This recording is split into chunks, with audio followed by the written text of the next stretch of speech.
disebutkan ya, waktu beliau ditanya ya oleh naib sultan, ya, penguasa tentang akidah, maka jawaban beliau sebelum beliau berdialog, beliau berkata, "Laisal i'tiqadu li wala liman huwa akbaru minni." Akidah tidak diambil dariku dan juga tidak diambil dari orang yang lebih hebat dariku.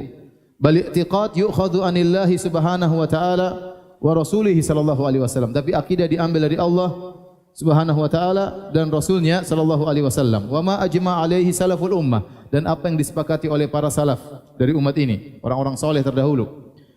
Ya, kemudian beliau berkata, yu'khadhu min kitabillahi ta'ala. Maka akidah diambil dari Al-Qur'anul Karim wa min ahadithi Al-Bukhari wa Muslim wa ghairihima min al-ahadits al-ma'rufah. Dan juga akidah diambil dari hadis-hadis Sahih Bukhari dan Sahih Muslim, dan selain dari mereka berdua dari hadis-hadis yang dikenal.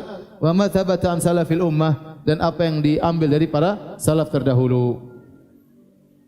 Inilah ya penjelasan Ibnu Taimiyah rahimahullah taala bahwasanya tatkala beliau menulis akidah berlandasar kepada dalil Al-Qur'an, sunnah, dan apa yang disepakati oleh para salafus saleh. Dan inilah yang membedakan antara akidah Ahlussunnah dengan akidah yang lainnya. Kalau kita baca akidah Ahlussunnah, buku akidah Ahlussunnah ditulis oleh para ulama salaf dan juga ditulis oleh misalnya Imam Ahmad, ditulis oleh muridnya Imam Syafi'i dan Imam Abu Hanifah dan yang lainnya, maka kita dapati akidahnya mudah dan juga dilengkapi dengan dalil Al-Quran dan Sunnah dan juga perkataan para salaf. Ya, maka mudah untuk dipahami, dasarnya jelas, dan di situ ada pengagungan terhadap para salafus saleh. Dan berbeda dengan akidah yang ditulis ahlul bidah, ya, maka kita akan dapati banyak pendapat ra'yu, ya, tidak berdasarkan Al-Quran dan Sunnah, berdasarkan akal, ya, berdasarkan filsafat, ya, sehingga akhirnya mereka tercerai-berai dan mereka berselisih dalam banyak perselisihan. Contoh sederhana, kalau antum membandingkan antara akidah Jahmiyah dengan akidah Mu'tazilah dengan akidah Asy'ariyah, maka antum akan mendapati perbedaan yang banyak. Padahal semuanya Jahmiyah maupun Mu'tazilah maupun Asy'ariyah sama-sama mengembalikan akidah mereka kepada akal. Bahwasanya akal lebih didahulukan daripada dalil. Ini kesepakatan mereka. Mereka tuliskan dalam buku-buku mereka. Dituliskan oleh Al-Qadhi Abdul Jabbar dalam Syarah Usul Khamsah, seorang tokoh Mu'tazilah, bahwasanya akal didahulukan daripada dalil. Dituliskan oleh Ar-Razi, tokoh Asy'ariyah, dalam bukunya bahwasanya akal didahulukan daripada dalil. Mereka semua sepakat bahwasanya yang menjadi patokan akidah adalah akal. Tetapi tatkala mereka sepakat pada sumber yang sama akal, ternyata produknya berbeda-beda karena akal berbeda-beda. Kalau kita katakan sumber akidah adalah akal, maka akal siapa yang mau dijadikan patokan? Akal siapa yang mau dijadikan patokan? Makanya sungguh indah perkataan Imam Malik rahimahullahu taala, ya laita syi'ri bi ayyi aqlin yuzanul kitab wa sunnah. Sungguh amboi, sungguh indah, sungguh menakjubkan, ya, dengan akal siapa mau ditimbang Al-Qur'an dan sunnah, ya. Apakah setiap ada orang datang berdebat dengan kita, akalnya lebih hebat, akhirnya kita rubah akidah kita? Kalau akidah didasarkan kepada akal, maka akidah bisa berubah-ubah. Setiap ada orang lebih pintar, kita bisa merubah akidah kita. Ya. Kemudian contoh sederhana, bahwasanya mereka terjadi perdebatan luar biasa. Kalau antum baca buku-buku Asy'ariyah tentang awalul wajib alal mukallaf, apa yang pertama kali wajib bagi seorang yang mukallaf, yang dibebani, seorang muslim, apa yang pertama kali wajib baginya? Kalau akidah Ahlussunnah wal Jamaah mudah, tinggal mengatakan syahadatain, asyhadu alla ilaha illallah wa asyhadu anna Muhammadar Rasulullah, itu yang pertama kali wajib baginya untuk dia lakukan sebagai seorang mukallaf. Mereka debat sampai ada 7 pendapat. Ada yang mengatakan pertama yang wajib adalah nazar, ada yang mengatakan juz'un minan nazar, ya, macam-macam sampai 7 pendapat. Mereka khilaf. Ada yang pertama mengatakan syak, harus ragu terlebih dahulu kalau masuk Islam. Sampai 7 pendapat, itu baru satu perkara karena akal mereka berbeda-beda, padahal mereka dalam satu kelompok namanya Asy'ariyah. Asy'ariyah sendiri terbagi menjadi 2. Ada Asy'ariyah mutaqaddimin, Asy'ariyah mutaakhirin. Asy'ariyah mutaqaddimin seperti Abu Hasan Al-Asy'ari, kemudian dan murid-muridnya, dan juga di antaranya Al-Baqillani. Mereka juga khilaf yang kuat dengan Asy'ariyah mutaakhirin seperti Razi dan lain-lainnya, Al-Juwaini dan yang lainnya. Berbeda dengan akidah salaf, maka akidah satu dari kurun demi kurun karena sumbernya sama, Al-Quran dan Sunnah dan perkataan para salaf. Oleh karenanya di antara keistimewaan akidah salaf, ya, bahwasanya dengan kita bersandar kepada akidah salaf, seharusnya kaum muslimin akan bersatu. Para duat akan bersatu. Kita tidak bicara masalah fikih. Masalah fikih khilaf panjang lebar. Sejak zaman sahabat sudah terjadi khilaf masalah fikih. Masalah akidah tidak. Ya, masalah akidah tidak. Oleh karenanya waktu Ibnu Taimiyah ditanya, "Kenapa Anda tulisan Anda semua fokus tentang masalah akidah?" Kata Ibnu Taimiyah rahimahullah taala, adapun masalah fikih, kalau khilaf tidak ada masalah selama tidak menyelisih ijma', tidak boleh seorang disesatkan. Selama tidak menyelisih apa?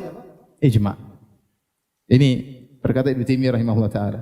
Selama tidak menyelisih ijma', maka tidak boleh seorang disesatkan. Tetapi kalau akidah maka mengantarkan kepada kesesatan. Penyimpangan dalam masalah akidah mengantarkan kepada kesesatan. Oleh karenanya kita lihat Syekhul Islam Ibnu Taimiyah rahimahullah taala, kebanyakan buku-bukunya tentang akidah. Dan semua ahlul bidah di zamannya dia bantah. Dan dia sudah berazam akan hal tersebut. Dia bantah Nasara dalam bukunya Al-Jawabus Sahih liman baddala dinal Masih. 6 jilid ya. Bantah Nasara berapa jilid? 6 jilid. Dia bantah Rafidhah dalam kitabnya Minhajus Sunnah Nabawiyah 9 jilid, tebal begini ya. Kita baca judulnya saja capek, apalagi baca fahrosnya, catatan apa? Apa namanya? Fahros ya. Daftar isi sudah capek, apalagi baca isinya. Ada lagi beliau tulis Dar'ut Ta'arudil Aql wan Naql. Menolak ya orang yang mempertentangkan antara akal dan dalil. Beliau tulis kalau tidak salah 11 jilid. Kata orang kalau baca buku itu isinya filsafat, bantah filsafat dan macam-macam, cepat tua ya. Karena beratnya buku tersebut ya. Kemudian seluruh buku-buku beliau, Iqtida' Shiratal Mustaqim, Mukhalafat Ashabil Jahim dan buku-buku yang lain ya seperti Bayan Talbis Jahmiyah. Beliau bantah Razi ya dalam kitabnya Aslul Taqdis. Sekarang dicetak 8 jilid. Bayan Talbis Jahmiyah ya. Ini tentang syubhat-syubhat masalah asma sifat. 8 jilid. Subhanallah. Belum buku-buku yang lain ya. Meskipun beliau dikatakan tidak begitu perhatian terhadap fikih, tapi ternyata pendapat beliau tentang fikih sangat banyak. Sampai Majmu' Fatawa 36 jilid, kebanyakan tentang fikih. Ya, itu padahal kata beliau saya tidak terlalu perhatian sama fikih, tapi ternyata perkataan beliau tentang fikih juga sangat banyak. Intinya di antara keistimewaan akidah salaf bahwasanya akidah tersebut sumbernya sama ya Al-Qur'an dan sunnah dan perkataan para salaf, para sahabat ya. Adapun ra'yu, pendapat, akal, maka ini ditinggalkan seluruhnya. Kalau kita menjadikan akal sebagai sumber akidah, maka akal siapa yang mau dijadikan sumber akidah? Seandainya akal semua orang cuma satu, mungkin boleh dijadikan sumber akidah. Itu pun tidak boleh. Apalagi kalau akal ternyata al-uqul mutafawitah, akal itu bertingkat-tingkat. Kemudian dengan kita menjadikan berpegang kepada akidah as-salaf ya, akidah Ahlus Sunnah wal Jamaah, maka kita akan menggabungkan Al-Qur'an dan Sunnah. Ya, karena setiap kita baca masalah akidah dalilnya apa? Al-Qur'an dan Sunnah. Beda kalau kita baca Ahlul Bidah, dia bikin statement tidak ada dalilnya.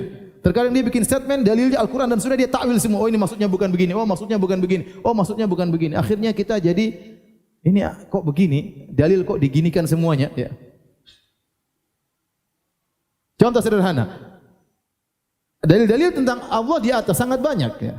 Alfu dalil kata 1000 dalil kata Ibnul Qayyim, bal alfani bahkan 2000 dalil tentang Allah di atas, terlalu banyak. Nah, kalau ini semua harus ditakwil, bagaimana penggabungan kita terhadap dalil? Ini 1000 dalil kita mau takwil semua. Oh bukan maksudnya bukan begini. Oh ini maksudnya bukan begini. Oh maksud Nabi bukan begini. Oh maksud Allah bukan begini. Sampai kapan kita mau begitu?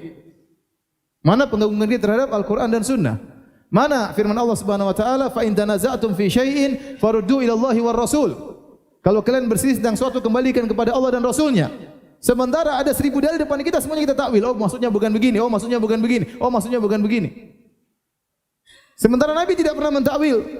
Nabi berbicara Allah di atas di hadapan para sahabat, bahkan ada banyak orang Arab Badui dan mereka tidak bertanya-tanya dan Nabi tidak pernah menjelaskan takwil tersebut.